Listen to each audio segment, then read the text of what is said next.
ಮಂಡ್ಯ ರಾಜಕೀಯದಲ್ಲಿ ಗೌಡತಿ ಆಯ್ತು, ರೈತರ ಸಾವಾಯ್ತು, ಬಸ್ ದುರಂತ ಆಯ್ತು. ಈಗ ಶುರುವಾಗಿದೆ ಕಲ್ಲು ರಾಜಕೀಯ.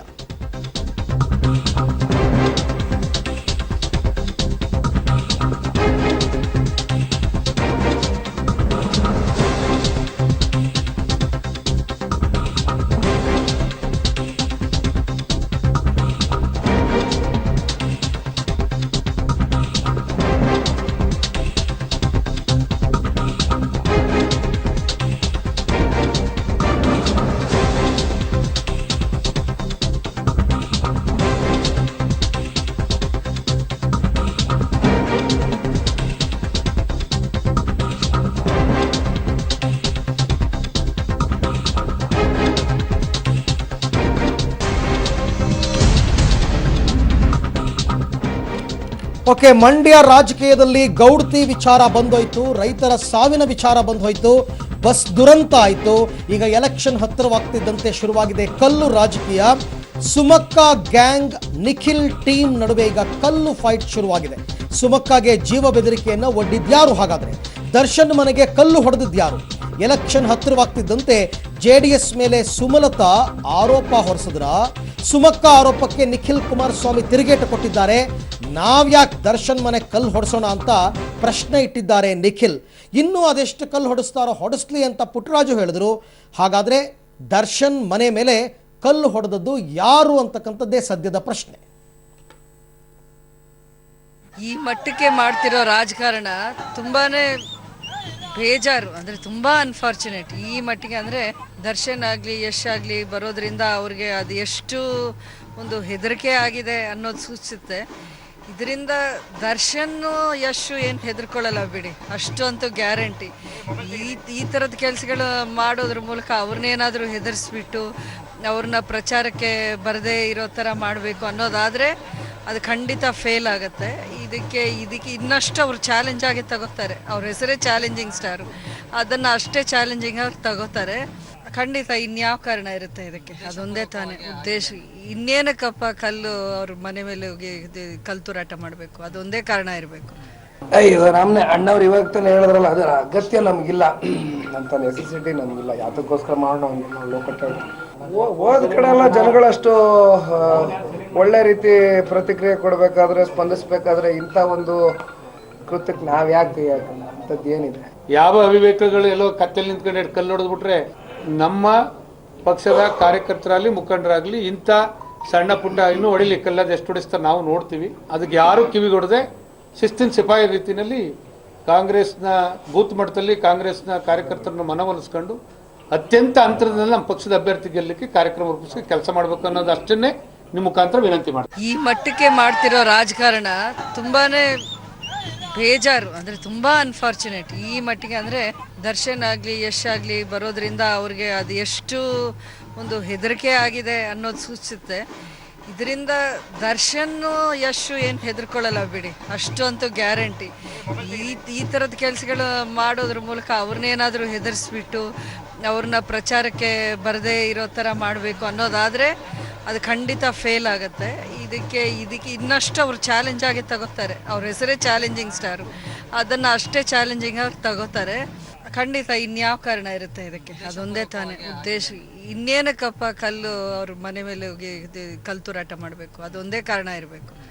ಇದು ನಮ್ಮನೆ ಅಣ್ಣವ್ರು ಇವಾಗ ತಾನೆ ಹೇಳಿದ್ರಲ್ಲ, ಅದರ ಅಗತ್ಯ ನಮಗಿಲ್ಲ ಅಂತ, ನೆಸೆಸಿಟಿ ನಮಗಿಲ್ಲ. ಯಾತಕ್ಕೋಸ್ಕರ ಮಾಡೋಣ ಹಂಗಿಲ್ಲ. ಲೋಕಟ್ಟ ಹೋದ ಕಡೆ ಎಲ್ಲ ಜನಗಳಷ್ಟು ಒಳ್ಳೆ ರೀತಿ ಪ್ರತಿಕ್ರಿಯೆ ಕೊಡಬೇಕಾದ್ರೆ, ಸ್ಪಂದಿಸ್ಬೇಕಾದ್ರೆ ಇಂಥ ಒಂದು ಕೃತ್ಯಕ್ಕೆ ನಾವು ಯಾಕೆ ಅಂಥದ್ದು ಏನಿದೆ?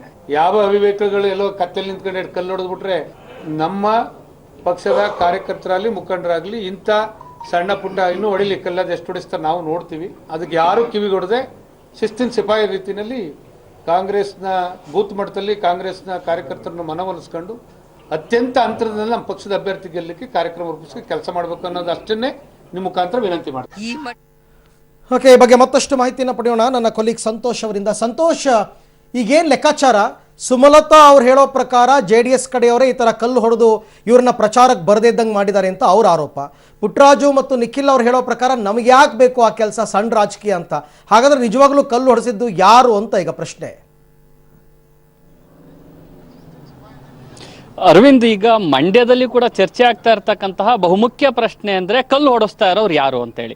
ನಿನ್ನೆ ನಿಖಿಲ್ ಅವರ ಹಿಂಬಾಲಕರ ಕಾರ್ ಮೇಲೆ ಕಲ್ಲು ತೂರಾಟ ನಡೆಯುತ್ತೆ. ಅದಾದ ನಂತರ ಬೆಂಗಳೂರಿನಲ್ಲಿ ದರ್ಶನ್ ಅವರ ಮನೆ ಮೇಲೂ ಕೂಡ ಕಲ್ಲು ತೂರಾಟ ನಡೆಯುತ್ತೆ. ಹಾಗಾದ್ರೆ ಈ ಕಲ್ಲು ತೂರಾಟ ಮಾಡ್ತಾ ಇರೋರು ಯಾರು? ನಿಖಿಲ್ ಅವ್ರನ್ನ ಕೇಳಿದ್ರೆ ನಾನು ಪ್ರಚಾರದಲ್ಲಿ ಇದ್ದೀನಿ, ನನ್ಗೇನು ಗೊತ್ತೇ ಇಲ್ಲಪ್ಪ ಇದ್ರ ಬಗ್ಗೆ, ನಾವ್ಯಾಕೆ ಆ ಕೆಲಸ ಮಾಡಿಸ್ಲಿ ಅಂತಾರೆ. ಇನ್ನ ಸಚಿವರಾಗಿರ್ತಕ್ಕಂತಹ ಪುಟ್ಟರಾಜು ಅವರು ನಾವು ಆ ರೀತಿ ಕೆಲಸ ಮಾಡೋ ಅವಶ್ಯಕತೆ ಇಲ್ಲ ಅನ್ನೋ ಒಂದು ಆಕ್ರೋಶವನ್ನ ಹೊರ ಹಾಕ್ತಾರೆ.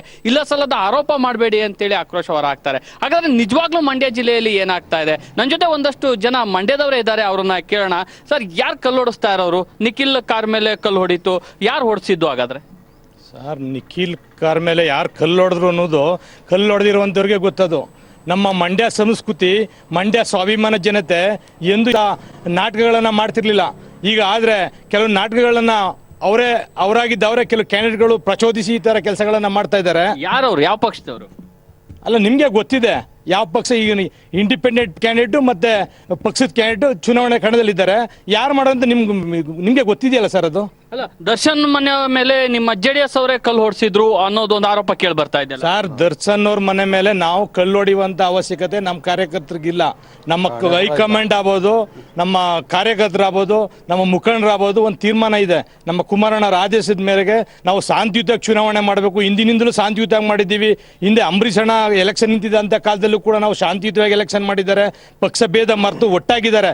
ಬಟ್ ಈ ಥರದ ಇಮೇಜ್ನ ಹೆಚ್ಚಿಸ್ಕೊಳ್ಳೋಕ್ಕೋಸ್ಕರ ಹತಾಶೆಯಿಂದ ಈ ಥರ ಕೆಲಸನ ಅವರೇ ಮಾಡಿ ನಮ್ಮ JDS ನಲ್ಲಿ ಬರ್ಬೇಕಂತೇಳಿ ಉದ್ದೇಶದಿಂದ ಈ ತರ ಕೆಲಸವನ್ನ ಮಾಡ್ತಾ ಇರೋದು ಅವರಿಂದ ನಾನು ಹೇಳಕ್ ಇಷ್ಟಪಡ್ತೀನಿ. ಸುಮಲತಾ ಅವರು ಒಂದ್ ರೀತಿ ಆರೋಪ ಮಾಡ್ತಿದ್ದಾರೆ, ಈ ತರ ನಮ್ಮನ್ನು ಹೆದರ್ಸೋದಿಕ್ ಸಾಧ್ಯ ಇಲ್ಲ ಅಂತ. ಯಾಕೆ ಹೆದರ್ಸ್ತಾ ಇದ್ದೀರಿ ಅಂತ? ನೋಡಿ, ಮಂಡ್ಯ ಜಿಲ್ಲೆ ಒಂದು ಸ್ವಾಭಿಮಾನದ ಒಂದು ಜಿಲ್ಲೆ. ಈ ಮಂಡ್ಯ ಜಿಲ್ಲೆ ಸ್ವಾಭಿಮಾನ ಜಿಲ್ಲೆ ಅಂದರೆ ಅಂತ ಹಿಂದಿನಲ್ಲಿ ಶಂಕರೇಗೌಡರು SM ಕೃಷ್ಣ ಅವರ ಕಾಲದಿಂದನೂ ಅವರು ನಿಂತಿದ್ದಾಗಲಿಂದ ಯಾವ ಥರ ಈ ನೆನ್ನೆ ನಡೆದಂಥ ನಿಖಿಲ್ ಕುಮಾರಸ್ವಾಮಿ ಅವರಿಗೆ ಆದಂಥ ಘಟನೆ ಯಾವುದೇ ಥರದ್ದು ಇದುವರೆಗೂ ಆಗಿಲ್ಲ. ಏನೇ ಇದ್ರು ಅದು ನಮ್ಮ ಚಂದ್ರಶೇಖರ್ ಅವರು, ನಮ್ಮ ಕಾಂಗ್ರೆಸ್ JDS ಮೈತ್ರಿಕೂಟದ ಚಂದ್ರಶೇಖರ್ ಅವರು ಅದನ್ನ ಪರಿಶೀಲನೆ ಮಾಡಿ ಅವ್ರಿಗೆ ಬುದ್ಧಿವಾದ ಹೇಳ್ತಾರೆ. ಈಗ ದರ್ಶನ್ ಅವ್ರ ಮನೆ ಮೇಲೆ ಯಾರು ಕಲ್ಲು ಹೊಡ್ಸಿದ್ದು? ಹಾಗಾದ್ರೆ ನೀವ್ ಹೇಳ್ತೀರಿ ಯಾರು ನಮ್ಮ JDS ಅವ್ರು ಮಾಡ್ತಿಲ್ಲ ಅಂತ. ಹಾಗಾದ್ರೆ ದರ್ಶನ್ ಅವ್ರ ಮನೆ ಮೇಲೆ ಯಾರು ಕಲ್ಲು ಹೊಡ್ಸಿದ್ದು? ನೋಡಿ, ಇದು ಮಂಡ್ಯ ಜಿಲ್ಲೆ ಯಾವ ಥರ ಅಂದ್ರೆ ಆ ಕ್ಯಾಂಡಿಡೇಟು ವೇವ್ನ ಕ್ರಿಯೇಟ್ ಮಾಡ್ಕೊತಾ ಇದ್ದಾರೆ.